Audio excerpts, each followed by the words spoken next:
내 아이가 이 방관자가 아닌 방어자가 될 수 있도록 말이죠. 그래서 아이들에게 알려주세요.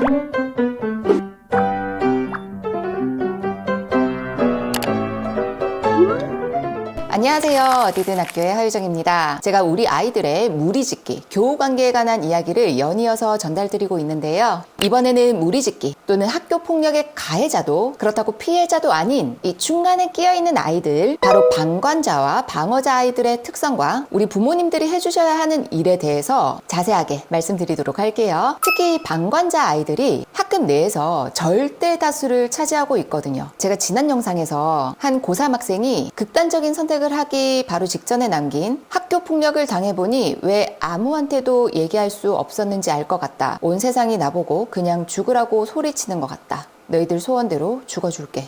이 글을 되읽으며 굉장히 울컥했었는데요. 저는 누구에게도 도움을 청할 수 없었다는 이 마지막 아이의 말 속에서 인간의 도덕성에 대해서 다시 한번 고민해 보게 되었는데요. 이 아이 곁에는 얼마나 많은 방관자들이 있었을까? 나만 아니면 그만이라는 아이들부터 다수의 분위기에 휩쓸려서 자신의 양심을 드러내지 못한 아이들까지 이 다수의 방관자들 사이에서 그 아이는 아마 조금씩 죽어갔을 거예요. 그 아이가 죽어가는 모습을 외면해야 했던 평범한 아이들 중에는 굉장히 선하고 따뜻하며 도덕적인 양심을 품고 있었던 아이도 꽤 있었을지도 몰라요. 하지만 아이들은 무엇이 옳고 그른지를 알면서도 그렇게 실천하기는 어려운 경우도 종종 있죠. 하물며 우리 어른들도 그렇잖아요. 어느 정도의 고등교육을 받은 사람이라면 이 도덕적인 갈등 상황에 딱 직면했을 때 어떤 행동이 옳은 행동인지 판단할 수는 있거든요. 아니 어쩌면 고등교육까지도 요구되지 않죠. 하지만 아는 것과 행동하는 것은 다른 차원이에요. 이런 극단적인 학교폭력 사건만 봐도 그렇죠. 애들이 보이지 않는 그 권력에 의해서 막 무리를 짓고 따돌리고 막 헐뜯고 이런 게 얼마나 비도덕적인 행동인지 모를 리가 없거든요. 그리고 이런 것을 모른 척하는 이 방관하는 것은 그리고 또 나쁜 짓에 막 동조하는 것은 애들이 나쁘다는 것을 다 알고는 있어요. 하지만 알면 뭐예요? 행동을 하지 않는데요. 이 학급에서 절대 다수를 차지하는 방관자 아이들, 이 아이들이 도덕적 양심대 그리고 또래 친구들의 압력 사이에서 엄청난 죄책감에 괴롭다는 이야기를 많이 하거든요. 이 아이들에게 뭐 공간교육, 정서교육 이런 거 중요하죠. 그러나 저는 더 강조드리고 싶은 게 있어요.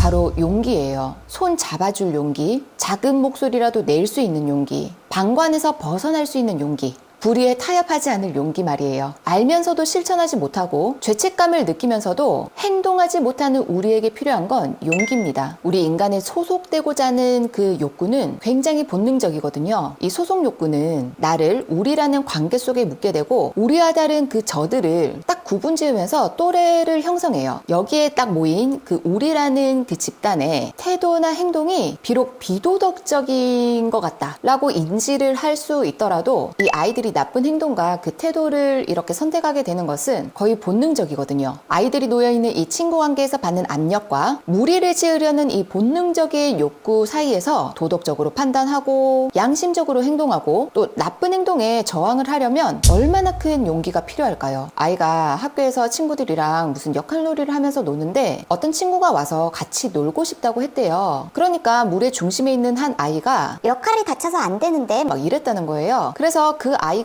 시무룩하게 돌아갔대요. 그런데 이런 비슷한 일들이 계속 반복된다는 거예요. 그래서 너는 그 상황에서 어떻게 했어? 라고 제가 물어보니까 역할을 더 늘리면 되지 않아? 아기가 2명 있어도 되고 이모가 갑자기 오셨다고 해도 될 것 같은데? 라고 말을 했대요. 그랬더니 이 무리의 중심에 있던 아이가 야 내가 쟤 싫다고 했잖아. 같이 놀기 싫다고. 그러면서 화를 냈다는 거예요. 또 특정 아이를 카톡에다가 욕으로 된 닉네임으로 저장해놓고 그걸 애들한테 보여주기도 하고 그런 걸 듣고 보게 되면 간접적으로 따돌림을 경험하게 되거든요. 어린 아이들이 얼마나 두려울까요? 그리고 이 또래 압력을 이겨내려면 얼마나 큰 용기가 필요할까요? 따돌림을 당하는 친구 앞에서 방패가 되어주는 순간 사람들로부터 받을 칭찬은 고사하고 자신이 따돌림의 다음 대상이 되지는 않을지 이런 걱정이 앞서겠죠. 그럼에도 우리 어른들은요, 아이가 용기를 가질 수 있도록 도와주셔야 돼요. 내 아이가 이 방관자가 아닌 방어자가 될 수 있도록 말이죠. 그래서 아이들에게 3의 법칙을 알려주세요. 자, 제가 말씀드리는 장면을 한번 상상을 해보세요. 내가 길거리를 가다가 한복판에서 갑자기 뭔가 나타난 듯이 하늘을 올려다봐요. 길을 지나가는 사람들은 나에게 아무런 관심을 보이지 않을 겁니다. 친구 한 명을 더 구해서 2명이서 멀쩡한 하늘을 다시 한번 올려다봅니다. 그래도 지나가는 사람들은 힐끗힐끗 쳐다보기만 할 뿐이지 여전히 별 반응을 보이지 않을 거예요. 이제 3명이서 하늘을 올려다봅니다. 그러면 진짜 신기하게도 마치 자석에 끌린 듯 수많은 사람들이 발길을 멈추고 다 함께 하늘을 올려다보는 기적이 일어나요. 이것은 강남역 사거리에서 한 프로그램의 취재진이 직접 실행한 하늘 올려다보기 실험의 결과인데요. 이 실험은 1969년 밀그램 실험의 변형이기도 한데요. 하늘을 올려다보는 사람들, 즉 동조 집단의 크기가 커질수록 주변에서 동조하는 정도도 더불어 커진다는 것을 보여준 실험이에요. 하늘을 올려다보는 사람이 1명일 때 또 2명일 때는 주변 사람들의 반응에 큰 차이가 없었지만 3명이 되면 갑자기 그 행동에 동조하는 사람들의 비율이 급증한다는 거죠. 이것이 바로 숫자 3의 법칙이에요. 한 아이가 저항을 하게 되면 왕따가 되고 2아이가 저항을 하게 되면 좀 이상한 아이가 되고 그런데 3명이 되게 되면 힘을 얻게 돼요.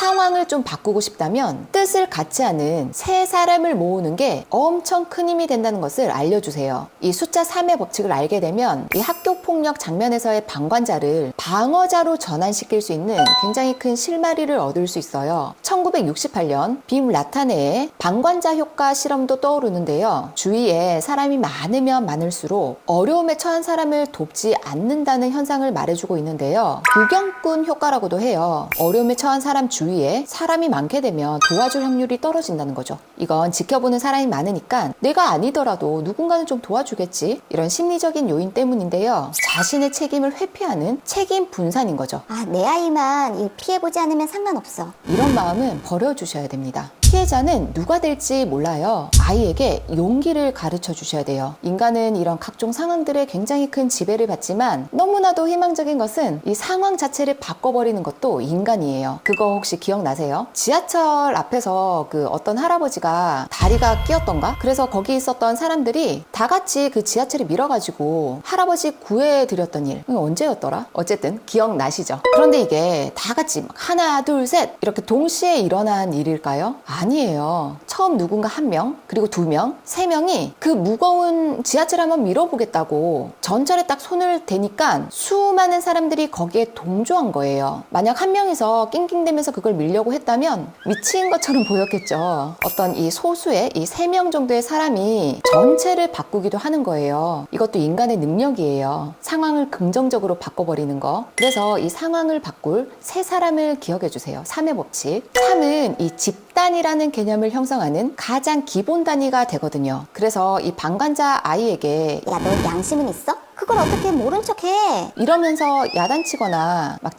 질책하기보다는 아이가 용기를 가질 수 있도록 누군가의 나쁜 행동에 같은 목소리를 낼 수 있도록, 그건 아닌 것 같아, 같이 하면 되잖아, 이런 말을 친구와 함께 할 수 있도록 좀 도와주세요. 방관자가 방어자가 될 수 있는 첫 단추예요. 그런데 이건 너무나도 다행스럽게 단추가 하나밖에 없거든요. 단추 이거 하나만 깨면 해결 끝이에요. 저도 아이에게 방관이 아니라 방어할 수 있도록 용기를 좀 내보자고 했어요. 그런데 이 용기가 좀 불끈해지려면 이 양손 다 친구의 손을 꼭 잡고 말하라고 했어요. 그러면 우리 어른들은 아이들의 용기에 진심으로 응원해 주셔야 되겠죠. 야, 너가 따돌림 당하면 어쩌려고 그랬어? 이거 아니에요. 너가 아니다 싶은 행동은 친구들이랑 다 같이 더 멋진 제안을 해봐. 너 할 수 있을 거야. 말하지 않고 행동하지 않으면 계속 질질 끌려다닐 수밖에 없어. 그건 또 안 되잖아. 죄책감도 들고 학교 생활도 즐겁지가 않잖아. 나와 같은 마음의 친구들이랑 같이 손잡고 말하면 용기가 더 생길 수 있어. 우리가 부모로서 해줄 수 있는 건 딱 여기까지예요. 인류의 모든 위대한 역사는 용기 있는 자들로부터 쓰여졌다는 굉장히 근사한 문구를 좀 떠올려 주세요. 올바른 판단과 예쁜 마음이 이 행동으로 연결되려면 용기가 필요해요. 이때 부모님은 용기를 좀 심어 주셔야 되고요. 그럼 교실 속 굉장히 많은 이 수많은 방관자들, 이 아이들이 다 방어자가 되길 기대하며, 그럼 저는 다음 영상부터는 진짜 오랫동안 준비해둔 공부법 이야기를 좀 풀어드리도록 할게요. 그럼 저는 다음 영상에서 다시 만나도록 할게요.